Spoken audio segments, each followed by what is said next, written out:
the morning came, the Christinas landed in the country of the Gerasenes. They went to Gadara, chief city of the Paracans, and here for certain days they tarried, stayed, and they taught. Now, legends hold that Gadara is sacred to the dead, and all the hills about are known as holy ground. These are the burial grounds of all the regions round about. The hills are full of tombs, and many dead from Galilee are here entombed. Now, spirits of the lately dead that cannot rise to higher planes, remain about the tombs that hold the flesh and bones of what was once their mortal homes.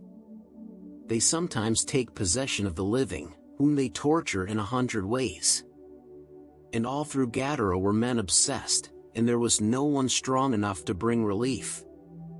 That they, the Christinas, might meet these hidden foes and learn the way to dispossess the evil ones, the Master, Jesus, took the foreign masters and the 12 into the tombs. And as they neared the gates they met a man obsessed. A legion of the unclean ones were in this man, and they had made him strong. And none could bind him down, no, not with chains, for he could break the stoutest chains, and go his way. Now, unclean spirits cannot live in light, they revel, they rise up in rebellion, in the dark. When Jesus came he brought the light of life, and all the evil spirits were disturbed.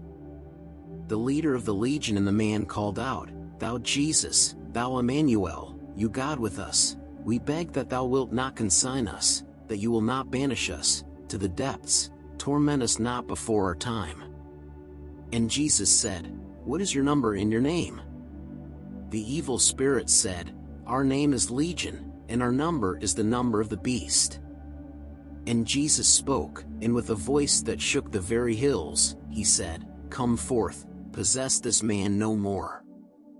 Now, all the hills were filled with unclean animals that fed, and carried forth and spread the plague among the people of the land. And when the evil spirits begged that they might not be driven forth without a home, the Master, who was Jesus, said, "Go forth and take possession of the unclean quadrupeds." And they, and all the evil spirits of the tombs went forth and took possession of the breeders of the plague, of the swine of the epidemic, which, wild with rage, ran down the steeps into the sea, and all were drowned. And all the land was freed of the contagion, and the unclean spirits came no more. But when the people saw the mighty works that Jesus did they were alarmed. They said, "If he can free the country of the plague, and drive the unclean spirits out, he is a man of such transcendent power that he can devastate our land at will." And then they came and prayed that he would not remain in Gadara. And Jesus did not tarry, did not stay longer there, and with the other masters and the 12, he went aboard the boats to go away. The man who had been rescued from the unclean legion stood upon the shore and said, "Lord, let me go with you." But Jesus said, "It is not well, go forth unto your home and tell the news, that men may know what man can do when he is tuned with God." And then the man went forth through all Decapolis, through all 10 cities, and told the news.